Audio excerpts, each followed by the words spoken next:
Hey folks, well today it's March 23rd and this is a Quincy update on the coronavirus. Mayor Tom Koch here. Thanks for tuning in, trying to keep you up to date with information that's relevant to Quincy. We now in Quincy have 17 confirmed cases. We have 5 that have recovered completely. We have some folks that are still hospitalized, and we did have our first death, an older gentleman from North Quincy. I know the family, so I certainly offer my condolences to the family. We have 48 folks that are being monitored. And by the way, 9 of the cases of the 17 were from the Biogen Convention. I know that's been on the news a lot, the whole Biogen piece. 9 of them emanated from that. But, you know, Ruth Jones and her team continues to follow and monitor the situation, works directly with the Department of Public Health at the state level, sharing information constantly. We had some folks that stepped up and donated some gear, some protective equipment to Ruth. We're thankful to Corey Briggs for donating several masks and associated gear, so we're grateful for that. This is a great community, and we continually step up over and over. I want to thank all our first responders, everyone involved. You know, you see in the news the hospitals, and the expectation is the hospitals are going to be overburdened in the next few weeks. So we certainly want to remember and keep all those folks in our minds as well as they deal with this issue. The governor had a press conference today, as did Mayor Walsh. I was on a conference call with several of my colleague mayors throughout the metropolitan Boston area today, again comparing notes and sharing information. The governor has stepped it up a little bit more from where he was the other day as far as people going out. Folks, if you don't have to be out, you shouldn't be out. I mean, it's as simple as that. You know, we used to go crazy in snowstorms. People come out just to see the snow flying, and they create havoc for plows and so forth. The best thing we can do is to stop the transmission of this disease, this virus.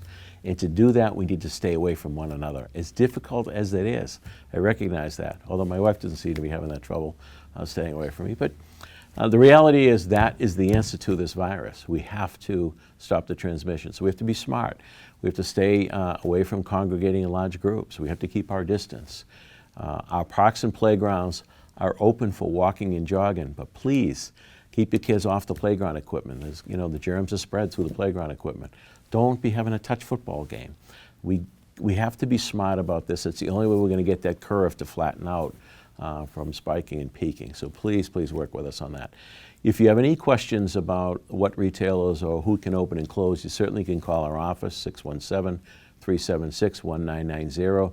The governor did not shut down construction, so you're going to see gas main work going on our streets, water main work, sewer main work, construction going on some of the buildings, using best practices as that has been directed by the CDC as well as state DPH as well. If somebody has trouble, I know some of the seniors reached out to us. If you have trouble getting out to get your medicine or food, contact the mayor's office again at 376-1990. We'll get some help to you for that. A number of people are asking us, what can we do? How can we help? Well, first of all, check on your neighbors. If you have an elderly person who lives in the neighborhood, they may need some food picked up. They may need some bread and milk. They may need a prescription picked up. Maybe they can't get out to do that. Offer to do that. Again, keeping your distance. We want to make sure that those most susceptible to this virus are protected the most. And that's the whole point of stopping this transmission. You may feel healthy. You may feel fine, but you may be a carrier and transmitting it to somebody else. So we have to be smart about this, folks. So if you don't have to be out, don't go out. The governor did say that, again, the supermarkets are open, the liquor stores are open, and restaurants are open for takeout and delivery. That still is allowed, so I encourage you to use your local restaurant. I know that that helps keep some of those folks employed and keeping them working, as well as making life a little bit easier on you. So we'll keep you updated again in the coming days. Let's be smart about it. And, you know, again, in whatever your faith tradition is, let's take a moment and pray to our Creator that this will come to a quick end. Pray for those who have been affected and their families, and pray for all those on the front lines dealing with this situation. Thanks for tuning in. God bless.